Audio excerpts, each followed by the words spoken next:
Hello friends, Radhe Radhe. आप सभी लोग कैसे हैं? आशा करती हूँ कि हमारे लड्डू गोपाल जी की कृपा से आप सभी लोग अच्छे होंगे, स्वस्थ होंगे, मस्त होंगे। तो आज हम आप सभी को सोमवती अमावस्या की व्रत कथा सुनाओगे मित्रों। तो चलिए वीडियो को शुरू करते हैं।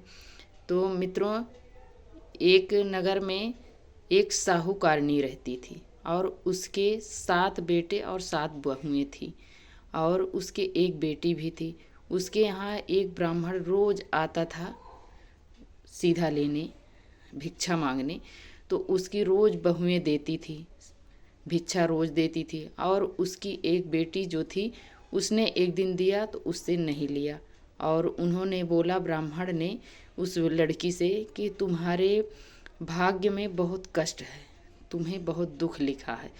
तो तब से उस लड़की ने जब भी ब्राह्मण आता था तब रोज यही बात उससे कहता था और उससे भिक्षा नहीं लेता था। तब उसको लेकर उसकी लड़की बहुत चिंतित रहती थी, हमेशा टेंशन में बनी रहे और दुबली होती चली जा रही थी। तो एक दिन साहूकारनी ने पूछी अपनी लड़की से कि बेटी, आजकल आप बहुत दुबली हो जा रही हैं और बिल्कुल टेंशन में हमेशा रहती है, जैसे चिंता में। तो उन्होंने बताया अपनी माँ से, उस लड़की ने साहूकारनी की बताया कि माँ, जो ब्राह्मण आता है रोज भिक्षा लेने, वो मुझे इस तरह की बातें बताया है। तब से मेरे मन में हमेशा चिंता बनी रहती है और उसी के कारण मैं हमेशा चिंतित रहती हूँ, दुबली होती चली जा रही हूँ। तब उसकी माँ ने कहा कि ठीक है। फिर उसने दूसरे दिन जब आया तब उसकी बेटी ने फिर भिक्षा देने निकली और उसकी माँ ने छुप कर इस बातों को सुनने लगी कि देखिए आज क्या ये बोलते हैं ब्राह्मण। तो फिर वही बात वो ब्राह्मण ने बोलने लगे उस लड़की से। तो जब उसने पूरी बात सुन ली तो उसकी माँ ने निकल कर आई और पूछी कि रोज़ तुम हमारे घर से भिक्षा भी ले जाते हो और हमारी लड़की को कोसते भी हो। तो बोला कि मैं कोसता नहीं हूँ, जो इसके भाग्य में लिखा है वही मैं इसको बता रहा हूँ। तो बोली कि जब आपको इतना पता है इसके भाग्य की रेखा कि इसके जीवन में क्या लिखा है, तो आपको ये भी तो मालूम होगा कि इसके कष्ट का निवारण भी कैसे होगा। तो कहें हाँ। तो बोली कि बताइए फिर। तो उन्होंने बताया कि यहाँ से 7 समुंदर पार एक सोमा नाम की धोबन रहती है, उसके पास आपको जाना होगा, तभी इसके कष्ट का निवारण होगा वहीं से। तो बोली कि ठीक है।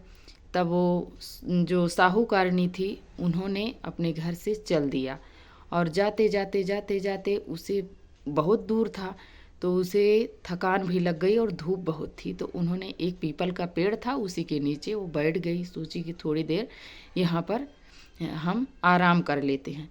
तो जो बैठी थी तो उसके ऊपर देखी तो पेड़ के ऊपर एक घोंसला था और घोंसले में एक गरुड़ का बच्चा था। तो गरुड़नी जो थी वो कहीं चली गई थी और घोंसले में बच्चा था और जहाँ बैठी थी वहाँ पर एक सांप आ रहा था। सोची कि अभी जाकर इस बच्चे को खा जाएगा। तो उन्होंने साहूकारनी ने उस बच्चे को, उस सांप को मार डाला वहीं पर, और मार कर वहीं पर एक पात्र था उसी से मार कर ढांक दिया वहीं पर। तो जब गरुड़नी जब उड़ते उड़ते आई, जब देखी कि हमारे पेड़ के पास खून फैला था और देखी कि ये क्या चीज़ है, ढका है, इसमें तो खून फैला है। तो जब देखी तो साहूकारनी को चोंच से मारने लगी गरुड़नी। जब उसको मारने लगी तो वो बोली कि मैं तो आपके बच्चे को बचा रही थी और आप मुझे मार रही हैं। तो बोली कि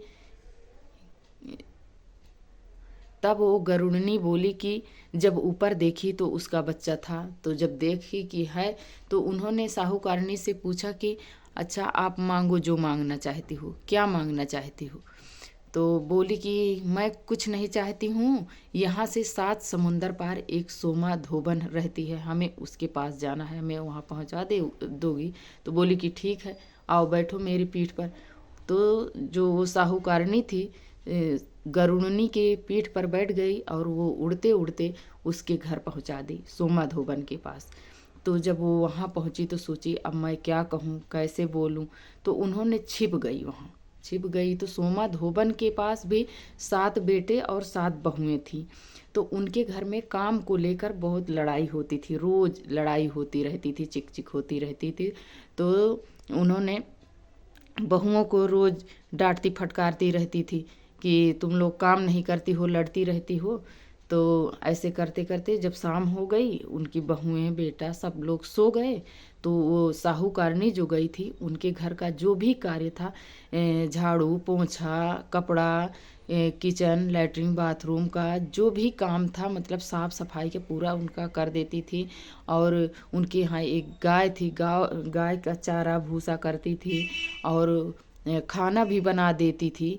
तो सोची कि जब सुबह उठी तो देखी कि पूरा एकदम साफ सफाई हो गया घर में और कपड़ा वगैरह सब धुल देती थी।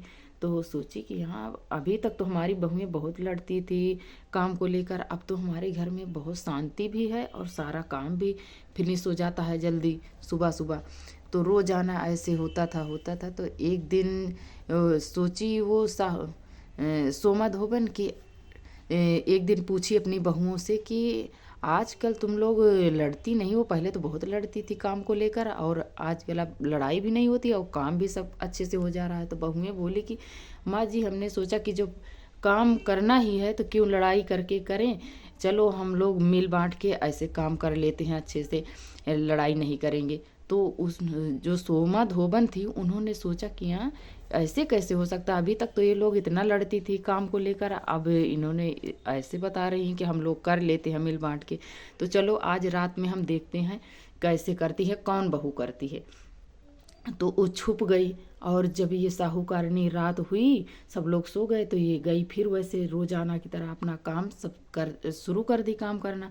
और जब काम कर चुकी सारा, तो जब जाने लगी तो जो सोमा धोबन थी उन्होंने निकली घर से और बोली कि अच्छा, तो काम तुम ही रोजाना मेरे घर का सारा काम करती थी? तो बोली हाँ। तो बोली क्यों करती हो सब काम? तो कहें मेरा कुछ काम है तभी तो मैं करती हूँ। तो बोली कि क्या काम है आप बताइए। तो उन्होंने बोला कि आप वचन दो कि मैं आपका काम कर दूंगी। तो बोली कि हाँ ठीक है, मैं वचन देती हूँ आपका काम करूँगी। तो उन्होंने बताया कि मेरी बेटी के जीवन में, उसके सुहाग में बहुत कष्ट आ रहा है, बहुत बड़ा कष्ट है, उसका कष्ट निवारण कर सकती हो? तो बोली कि ठीक है, हाँ मैं कर सकती हूँ। तो बोली कि अच्छा ठीक है, तो चलो मेरे साथ। तो वो सोमा धोबन जो थी वो साहूकारनी के साथ चल दी। जब जाने लगी तो अपने बहू से, बेटे से बोली कि जब मेरा पति जब मर जाए तो इसको घी और तेल में डुबो कर रख देना। तो बोली ठीक है। जब वो चली गई वहाँ पर, जब गई साहूकारनी के यहाँ, तो उसकी बेटी की शादी हो रही थी।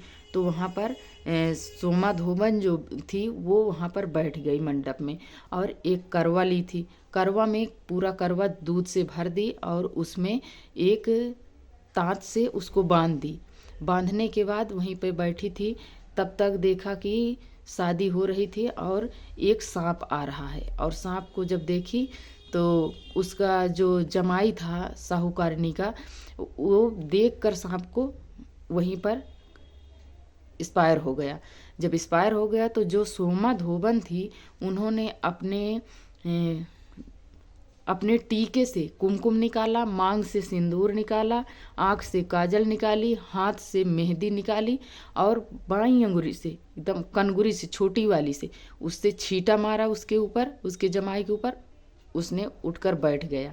जब उसने उठकर बैठ गया तो उन्होंने बोला कि जो इतने दिन तक मैंने सोमवती अमावस्या का जो व्रत किया था, विधि विधान पूर्वक पूजन किया था, उसका फल इस साहूकारनी के जमाई को लग जाए, उसकी लंबी आयु हो, वो जीवित हो जाए। वो जीवित हो गया।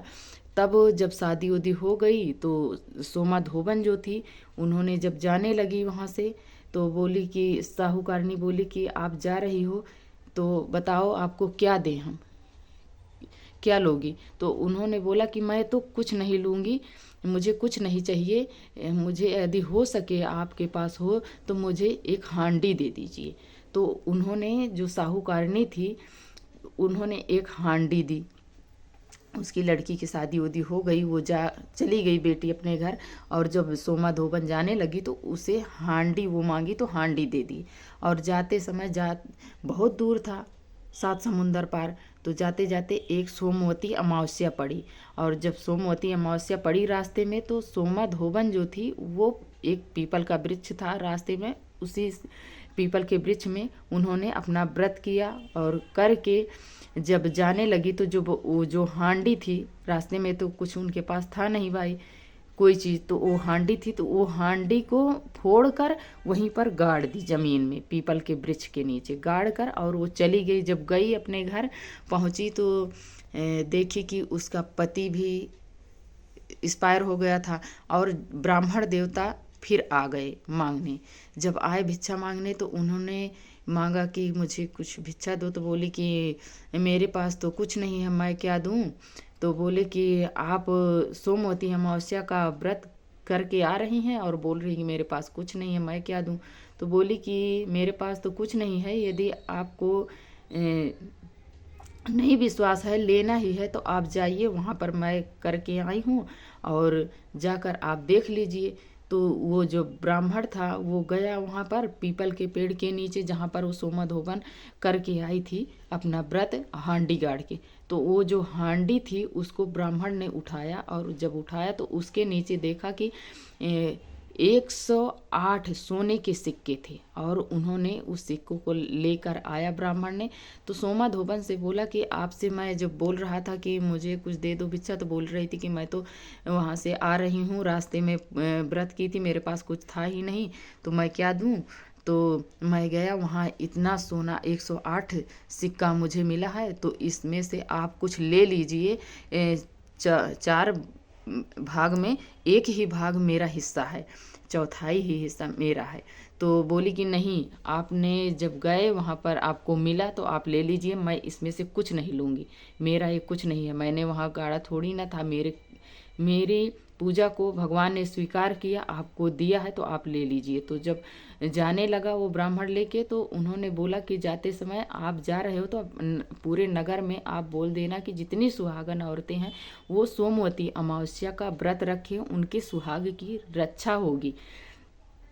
तो इस प्रकार से सोमवती अमावस्या की मित्रों व्रत कथा होती है, और जब आप सोमवती अमावस्या का व्रत रखें तब कथा आपको अवश्य सुननी चाहिए, तभी आपको पूर्ण फल मिलता है और आपको सभी जानकारी मिलती है, और आपको ये पता चलता है कि किसने किया, क्या क्या किया जाता है, कैसे किया जाता है, क्या चढ़ाया जाता है। तो इस व्रत में सुहाग की सामग्री मित्रों जरूर चढ़ाई जाती है, और उसी सोमा धोबन के नाम से उसी को सुहाग दिया जाता है। वो किसी के सुहाग की रक्षा की अपने सुहाग को देकर, तो आपको जरूर करना चाहिए और इस व्रत कथा को जरूर सुनना चाहिए। तो आज की वीडियो मित्रों यहीं तक है। यदि आप सभी को थोड़ी भी अच्छी लगे तो आप लाइक सब्सक्राइब करना ना भूलें, और प्यारा सा कमेंट लिखकर हमें ज़रूर बताएं कि ये वीडियो आप सभी को कैसी लगी। और वीडियो देखने के लिए आप सभी को बहुत बहुत धन्यवाद मित्रों। राधे राधे, जय श्री कृष्णा। यदि आप सभी अभी तक हमारे चैनल को लाइक सब्सक्राइब नहीं किया मित्रों, बेल आइकन को प्रेस नहीं किया, तो जल्द से जल्द आप लाइक करें। आपके एक छोटी सी लाइक से हमें बहुत हिम्मत एवं प्रेरणा मिलती है, तो आप ज़रूर कीजिए और बेल आइकन को प्रेस कर दीजिए, ताकि हमारे आने वाले वीडियो का नोटिफिकेशन आप सभी तक सबसे पहले पहुँचे। और वीडियो देखने के लिए आप सभी को बहुत बहुत धन्यवाद मित्रों। जय श्रीमन नारायण।